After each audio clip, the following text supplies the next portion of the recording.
Hi friends, welcome back to Sabaya kitchen. இன்னைக்கு நம்ம கிச்சனில் மில்க் சாக்லேட் எப்படி செய்கிறதுன்னு பார்க்கலாம்.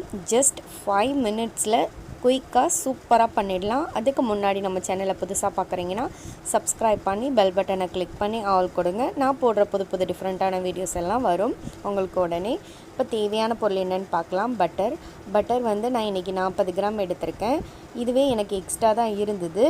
அதாவது ஒரு 6 டீஸ்பூன் வர அளவுக்கு பட்டர் எடுத்துக்கோங்க. பட்டர் இல்லைன்னா பரவாயில்ல, ஸ்கிப் பண்ணிக்கிட்டு நீங்கள் கோகனட் ஆயில் இல்லைன்னா டால்டா எடுத்துக்கலாம். அப்புறம் சுகர் பவுடர், அப்புறம் மில்க் பவுடர். இது நான் அளவு சொல்கிறேன். அதாவது பட்டர் வந்து ஒரு 6 டீஸ்பூன் அளவுக்கு இருக்கணும். இது வந்து கலருக்காக நான் இன்றைக்கி ஃபுட் கலர் மேங்கோ கலர் எடுத்திருக்கேன். அப்புறம் முந்திரியை இந்த மாதிரி குட்டி குட்டியாக கட் பண்ணி வச்சுருக்கேன். நீங்கள் என்ன நட்ஸ் வேணாலும் எடுத்துக்கலாம், கொஞ்சம் டேஸ்ட்டாக இருக்கும். அப்புறம் இந்த மாதிரி ஒரு பாத்திரத்தில் தண்ணி எடுத்துக்கோங்க. அது நல்லா கொதிக்க விட்டு சிம்மில் வச்சு இந்த மாதிரி மேலே அது ஃபுல்லாக கவர் ஆகிற மாதிரி ஒரு பாத்திரத்தில் நம்ம பட்டர் சேர்த்துக்கலாம். இது வந்து நல்லா மெல்ட் ஆகணும். அளவு பார்த்திங்கன்னா நீங்கள் என்ன இது எடுக்கிறீங்களோ, பட்டர் இல்லைன்னா கோகனட் ஆயில் இல்லைன்னா இது டால்டா எது எடுக்கிறீங்களோ அது வந்து கரெக்டாக 6 டீஸ்பூன் அளவுக்கு இருக்கணும். 6 டீஸ்பூன் அளவுக்கு எடுத்திங்கன்னா சுகர் பவுடர் வந்து 4 டீஸ்பூன் இருக்கணும், மில்க் பவுடர் வந்து 2 டீஸ்பூன் இருக்கணும். இப்போ இதை நல்லா மெல்ட் பண்ணி எடுத்துக்கோங்க. நீங்கள் என்ன வேணாலும் சேர்த்துக்கலாம், உங்கள் வீட்டில் என்ன இருக்கோ அதை சேர்த்துக்கலாம். பட்டர் தான் சேர்த்து செய்யணும்னு அவசியம் இல்லை. பாருங்கள், நல்லா மெல்ட் ஆகிடுச்சு. இப்போ நான் 4 டீஸ்பூன் அளவுக்கு சுகர் பவுடர் சேர்க்குறேன். கரெக்டாக 4 டீஸ்பூன் அளவுக்கு எடுத்துக்கோங்க. எடுத்துகிட்டு இதை நல்லா மிக்ஸ் பண்ணி விட்டுக்கோங்க. சுகர் வந்து நல்லா கரைஞ்சி வரணும். எனக்கு வந்து பட்டர் வந்து ஸ்பூன் அளவு இல்லாதனால எனக்கு கொஞ்சம் எக்ஸ்ட்ராவே இருந்தது. எக்ஸஸாக கொஞ்சம் அது வந்து உங்களுக்கு எக்ஸஸாக இருந்ததுன்னா அது உங்களுக்கு வந்து குக் பண்ண பிறகு பின்னாடி பிரிஞ்சு வந்துடும் அழகாக. அதை நம்ம வந்து எடுத்துகிட்டு நம்ம அழகாக சாக்லேட் இதில் மோட்டில் போட்டுடலாம். இப்போ நல்லா சுகர் கரைஞ்ச பிறகு 2 டீஸ்பூன் அளவுக்கு மில்க் பவுட்ரு சேர்த்துக்கோங்க. சேர்த்து நல்லா கலந்து விட்டுக்கோங்க. ஜஸ்ட் இது செய்கிறதுக்கு 5 minutes கூட ஆகாது, 3 minutes போதும். இதை நல்லா மிக்ஸ் பண்ணி விட்டுட்டு ஆஃப் பண்ணிடலாம். நம்ம சாக்லேட் சூப்பராக ரெடி ஆயிடும். ஆனால் இது டபுள் இதில் தான் இது பண்ணணும். கீழே வந்து தண்ணி வச்சு தான் நீங்கள் குக் பண்ணணும், அப்போ தான் நல்லாயிருக்கும். அதை வந்து சிம்மில் வச்சுக்கோங்க, இல்லைன்னா மேலே தண்ணி வந்து ஃபுல்லாக எழுந்து வெளியே வந்துடும்.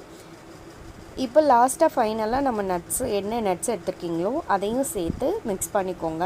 அதே மாதிரி ஃபுட் கலர் உங்ககிட்ட என்ன கலர் இருக்கோ அந்த கலர் சேர்த்துக்கோங்க. நான் இன்றைக்கி எல்லோ கலர் சேர்த்துருக்கேன். ஸோ இதை நல்லா மிக்ஸ் பண்ணிவிட்டு ஆஃப் பண்ணிவிட்டு இதை வந்து நம்ம சாக்லேட் மோல்டில் சேர்த்துடலாம்.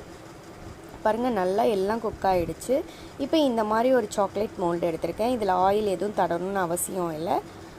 நீங்கள் வந்து நம்ம சாக்லேட் இதை இப்படி சேர்த்துக்கோங்க. கொஞ்சம் கொஞ்சமாக சேர்த்து இது ஃப்ரீசரில் வச்சு எடுத்திங்கன்னா நம்ம சாக்லேட் ரெடி ஆயிரும்.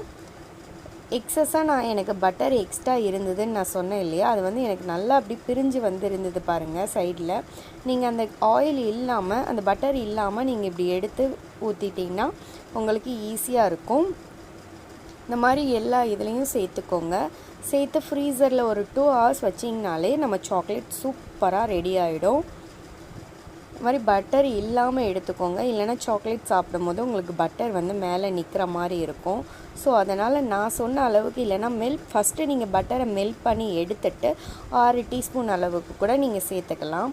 இந்த மாதிரி ஃபுல்லாக ஊற்றிட்டு எக்ஸஸாக இருக்கிற அந்த பட்டரை நீங்கள் தொடச்சி விட்டுட்டு ஃபுல்லாக டிஷ்யூ இல்லைனா ஒரு காட்டன் கிளாத்தை வச்சு தொடச்சி விட்டுட்டு இதை வந்து நீங்கள் ஃப்ரீசரில் வச்சு எடுத்திங்கன்னா நம்ம சாக்லேட் சூப்பராக ரெடி ஆயிரும். பாருங்கள், நான் ஃப்ரீசரில் ஒரு 2 to 2.5 hours வச்சுருந்தேன். சூப்பராக நம்ம சாக்லேட் ரெடி ஆகிடுச்சு. இப்போ இதை குழந்தைங்களுக்கு நம்மளே வீட்டில் ஹெல்த்தியாக சூப்பராக பண்ணி கொடுத்துடலாம். சாக்லேட் சாப்பிட்ற குழந்தைங்களுக்கு அடிக்கடி சாக்லேட் வாங்கி கொடுக்க மாட்டோம். நம்ம இந்த மாதிரி வாங்கி கொடுத்தீங்கன்னா குழந்தைங்க லைக் பண்ணுவாங்க, நீங்களும் சாப்பிட்லாம். இப்போ இந்த வீடியோ பிடிச்சிருக்கும், ட்ரை பண்ணி பார்த்துட்டு எப்படி இருந்துச்சுன்னு கமெண்ட் பண்ணுங்கள், லைக் பண்ணுங்கள், ஷேர் பண்ணுங்கள். தேங்க்யூ.